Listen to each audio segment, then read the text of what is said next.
Alhamdulillah teng lapangan mriki pun tuntas kajate begini sawayangan. Alhamdulillah. Barokah desa-desa lintune, kabupaten-kabupaten lintune pun gadah destinasi wisata. Ning luwih bangga niki kagem masyarakat Karangan. Anda punya satu potensi seniman yang luar biasa. Ki Guritno Purbocarito, tepuk tangan. Luar biasa. Aku yang gumun tuh Pak. Gumunnya ganti. Lah yo ngono wae wayangan kok yo lagi pisan.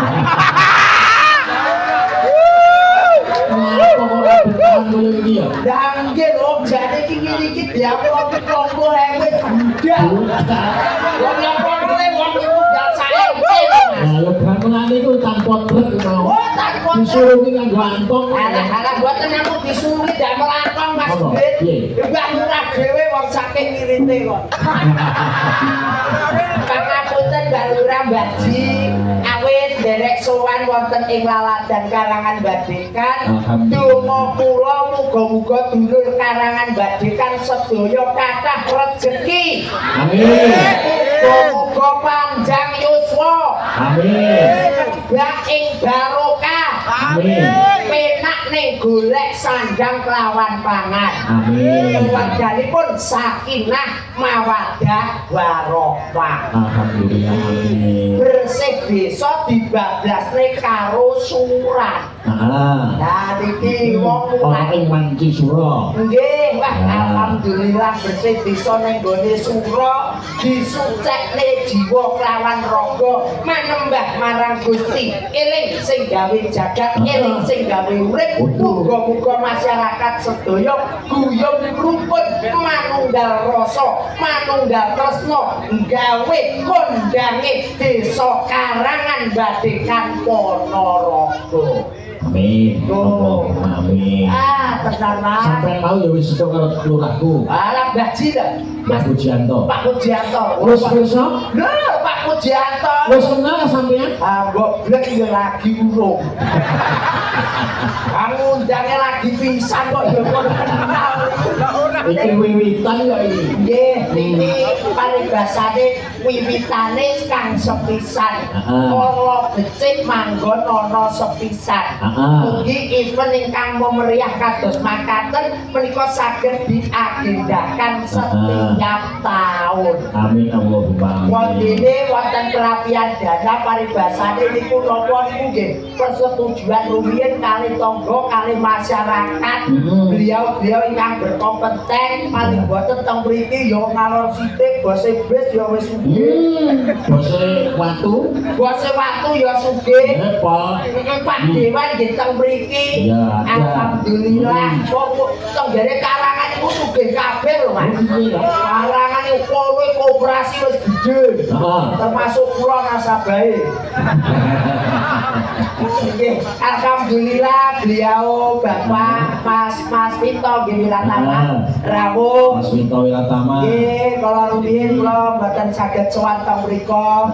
Awit kurang larang. Urung aja dadi pamit. Boten dereng. Wong nggih kula ikhlas lillahi taala kok pilih menika kula sowan wonten ing laladan Karangan. Boten namung lahir kula batin kula saestu. Kula wiwit taun 2019 derekne putranipun panjenengan sedaya sak desa Karangan menika nderek panjenengan pados rejeki golek pangupon jiwa. Mugi-mugi masyarakat Karangan mriki manggih kawilujengan kebagas warasan selamat dunya selamat akhirat. Amin. Amin. Ya tadi kalau ibu-ibu ini itu lah Pak tenang ibu-ibu kabeh do lungguh kepenak bapak-bapake sing teng mriku nggih jumeneng nggih sing teng mriku nggih lenggah. Semangatnya ibu-ibu Karangan jan luar biasa. Ibu-ibu tim penggerak PKK wis jan ora prei. Boten prei saestu. Wah, tenan mriki niki jenenge ridengki pun boten enten. Wong-wong jenenge rasan-rasan karo tangga rane. Ibu-ibu sosial niku boten enten. Ora enek rasan-rasan. Ora enek, enek ibu siji. Apa? Nyekel HP terus guys status. Kita Bu. Kita Bu. Nah, ya kami Nggih sing jilbabe ireng ngomong dhewe. Wong nggih kok ya. Sing nggih alhamdulillah saestu dari ketingkatan IT kita masing-masing memerlukan jenjang kepribadian yang luar biasa. Ya. Kondene napa iku IT sing paling dhuwur kok aja kok gundake barang-barang sing ala. Aja kok gundake barang-barang sing kleru. Mergo ten mriki sing ditanggap jenenge wayang. wayang. Mula wayang iki wajib sembahyang. Niku dulur karangan iki saestu. Wayang wajib sembahyang. Wajib sembahyang. Jam 12 tet ruwadan langsung duduk. Alhamdulillah neng masjid lan musola. Nyang baon. Nyang baon. Mungkin gadekan berablas yang mahku kono pacitan. Alhamdulillah barokah Allah saestu Mas. Wong jenenge sepisan ramene kaya ngene. Tur ora ngurani dana desa. Kabeh iki saka ikhlas lillahi ta'ala dulur-dulur kula karangan bengi iki iso wayangan. Allahumma Amin. Allahumma Amin. Alhamdulillah. Jangan akan menuju dari kunci Bapak Camat Rawuh. Nggih, wilujeng dalu Bapak Camat. Wilujeng dalu ki Bapak Dewan. Bapak Dewan Rawuh. Nggih, Bapak RT. Bapak Kapolsek dan Ramil. Nggih, Pak RT, Pak RW. Pak RT wilayah desa hadir. Nggih. Nah, Bapak Kepala Desa wilayah Badikan hadir. Rawuh kok Rawuh, alhamdulillah. Alhamdulillah baru rasa Kecamatan Jadikan Rawuh. Wah, aku seneng Mas. Senengnya ganti. Ya pun jelas cair loh. Wah, lorong ya tadi ini geli lah. Geli tenan begini nyambung gaya gede dulur kulanang dhewe nek gone omahku dhewe. Itu gone bos-bos. Bos ngomong le bos Wiratama. Bos Wiratama. Tenang aku iki wotur yang pacitan kono ya ora dadak kenyang. Mono kowe. Boten kenyang. Pengen njaluk tambah bensin. Ning nggih napa niku transportasi termasuk adanya ke nomor satuan event-event seperti malam hari ini Mas nggih. Aja eneng donatur, aja eneng ngomong sing ikhlas lillahi ta'ala. Muspro yen enek gawean sing gayenge kaya mengkene Mas. Heeh. Ono bintu kebersamaan kuwi Datu. Kebersamaan itu penting. Bersatu kita teguh, bercerai kita yo golek neh to Mas. Bingung iku yo. Nggih, Mas, nuwun sewu. Malam hari ini ada bintang tamunya yang dari kota Solo. Wonten to Mas? Ya Allah, estu to Mas? Estu. Jadi saking panitia loh. Oh, Pak Ji lho. Wah, iki piyayine cantik lencir ngoten. Ora menani Pak Ji lho. Terus wedok. Estu to Mas? Iya. Tenan. Oh ya Allah nggih. Nyuwun sepote Mas. Sepote sing penak Mas. Kula dene munggah dulur wedok saka Solo kok. Jaipong. Ya Mas. Orang kekek juga bisa. Oke. Aku semangat ya. Mas, langsing ya. Langsing Mas. Langsing. Lancar kuning. Bapak Ibu semuanya berikut diparingi kandusan lagi. Menikah wonten bintang tamu saking anak dan Solo.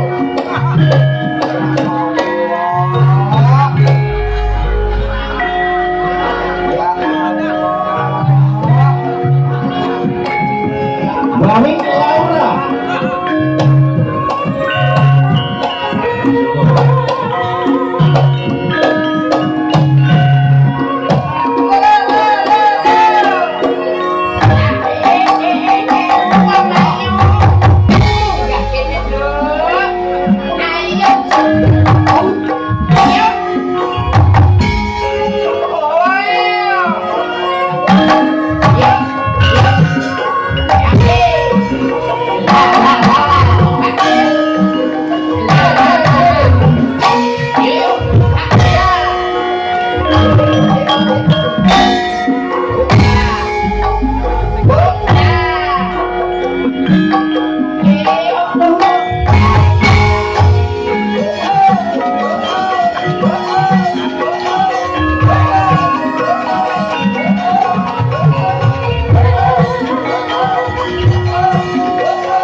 pangapunten. Ya, iya. Nuwun sewu Mas. Sing kok iki ya kok. Pangapunten. Nuwun sewu menika saking tim Dankar. Kok menawi sampun rawuh menika busine badhe mlonyok. Lambemu iki Semiwati kok duwe busi ya. ora piye to kok. Ya aku kadung ngomong kan ya isin karo dulur karangan to wong ayu. Lah kok isin ngopo wong aku lho ora ndek isin. Wong aku ngomong, bae sing sapa bidang tamu saking Laladan Solo. Priyayine lencit kuning cilik langsing. Iki mau ki aku teko kene iki wis diarani langsing. Lah terus Langsung tanpa singgetan. Dhuwur kok bisa meluncur. Kuwi aja ngono to Mas Gareng. lah pripun? Ala-ala kaya ngene elek-elek kaya ngene kabeh kene kabeh wis padha ngerti aku ki sapa. Yo, kok prianto iki pun pirsa sedaya. Kabeh padha ngerti aku metu saka mobil metu jeglek. Ibu-ibu kabeh Lawin Laura, aku ya seneng tau Mas. Mau kabeh do ngerti aku. Kabeh do kenal. Aku mlaku kudu-kudu cilik-cilik kono ya do ngerti aku. Paling ora foto. Foto piye aku mlaku banjine teko. Ya apa ya Allah. Yo ora ngono to, Bayu. Aku kok do neke banci. Kok pancane kaya ngono kok wanita terus kok. Ayo aku seneng banget. Wong diomong nek banci kok iso seneng banget. Paling boten lek dulur-dulur karangan nuwun sewu. Hormat menapa sapa ingkang dipun timbali paling ora Mbak Laura. Nuwun sewu Mbak Laura. Foto jempret. Iya, aku ya dipoto. Diambil fotonya. Digawe banner. Di banner nek kono ki aku ya dipoto. Heeh. Bareng aku wis bar dipoto aku liwat terus dihapus. Iki ketoke dulur karangan iki memorine wis penuh. Nanti awakmu ki mau dihapus kuwi ora ilang. Ora ilang beleku, gaya tenanan lambe tak cueh-cuehke ben ketok ayu. Meleheku tak ambake, mripatku tak kerokke. Terus Wis anu to, rumangsa. terus barang wis mbok Bareng wis dipoto cepret. terus Lah kok aku mlengos sithik kok terus raiku dikroping. ya apa model putra kaya diesel kok. Aku iki urung nyuwun anu kok lek kula nuwun kalih. Nggih. Makane ta. Oh, alah ora Wilujeng apa-apa. rawuh wonten Desa Karangan Mbak Laura. Injih sugeng dalu bujange. Dipun kabare sehat. Alhamdulillah. Sehat walafiat. Niki kula kalih jenengan sowan wonten asalipun Dembange Karangan Mbah Lurah kula. Mbah Lurah Pujiane ampun pirsa. Ayah Puji, Sampun kenal. beliau kalau sama saya tuh nyuwun sewu loh. Heeh. Saya sama Pak Puji tuh Lah kok iso? Wis kuat banget. Jenengan sowan iki ping pinten?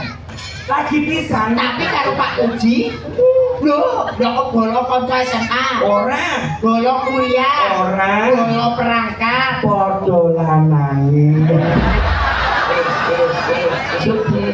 Aku nengku ngomongnya bintang tamu saka Solo Mbak Wawit Laura priyayine putri cantik boten umum. Lah kok ngene padha lanange. Aku ki lak yo mau nyeki pertanda. Syarat aku karo Pak Lurah kan ngene. Lah kok mbok ateke beda. Ngene iki urung tutup lehku ngomong kok lek ngomong kuwi wis suwe rene. Wis tau rene ping pira. Kan aku ngene iki ngandhake yen aku ki padha Lanang.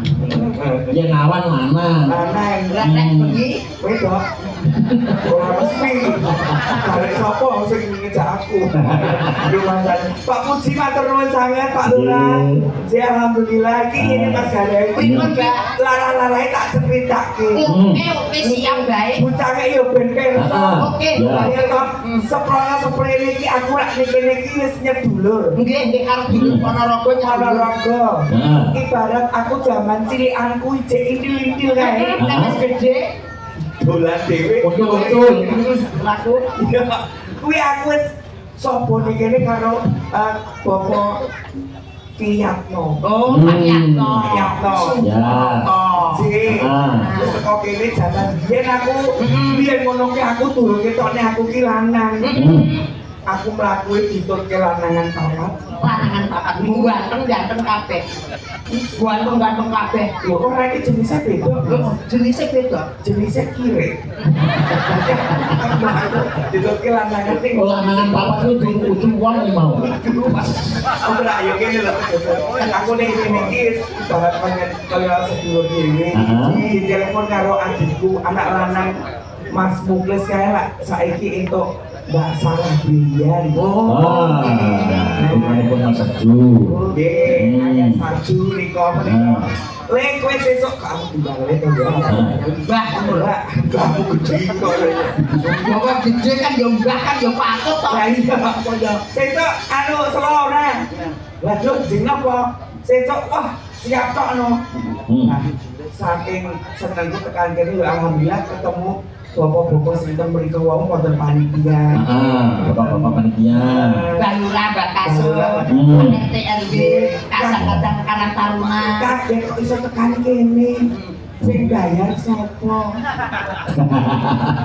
Bapak sing ngene ngarep among tamu do jubel. Iki Laura teko kene sing bayar sapa? Iki ngono ora bayaran pedak-pedak yang lipur para sedulur ning kene. Tenane. Saestu. Urung genah 17. Wong kinci Pak Puji. Kok makasih bener. Aku namanya kene ndok sing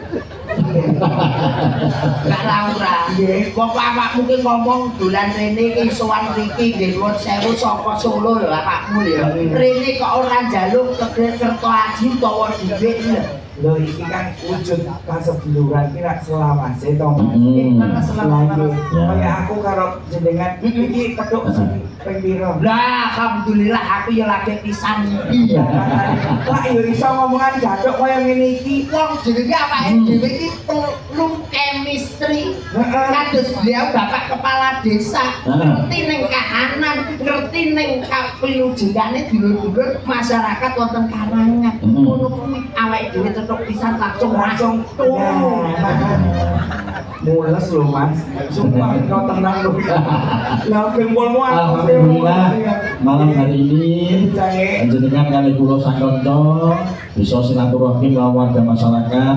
Malam hari ini hadir wajan luar biasa Mbak Laura. Yo diparingi panglikur sampai sekolahnya ketembangan apa Iki awakku paling murah yo Solo ki bawa ngopo ora iki ngene lho pripun asline iki lak aku ki wis suwe ziarah keraton wayangan.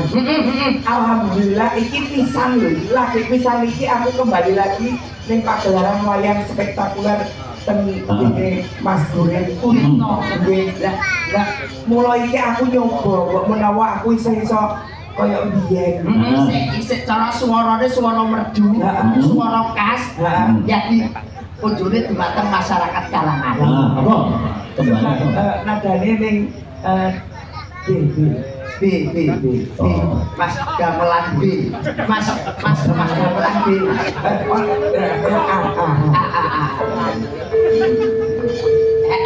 Mas N Mas. Kok N yo C. I Mas. Apa nada kok ganti lho. Nah, aku mau jalur nadane B. Aku yo ngomong lah, aku mbok kongkon lho. Aku mau ngomong tau malah mbok opo-opo. Lagi pisah nih, lali lho. ABC ini lagi. Tak selentik lho ngono macane kak. Asem. Berasi geder ini. Iki mau lucu. Lucu lho. Ndak iso. Ini nganggone awake dhewe. Ya, tandake ya. Laura. Sampai gunung mau loro ya, Mas. Ngono. Lah ono. Ya ini wis sampe gunung sik. Lah apa? Yo sik ora apa-apa. Oke, baik. Ya aku manut seliramu wae. Ya kowe awakmu to ngomong Ora apa-apa sampai gunung. Ya, sampai gunung kita Mbak Laura ya.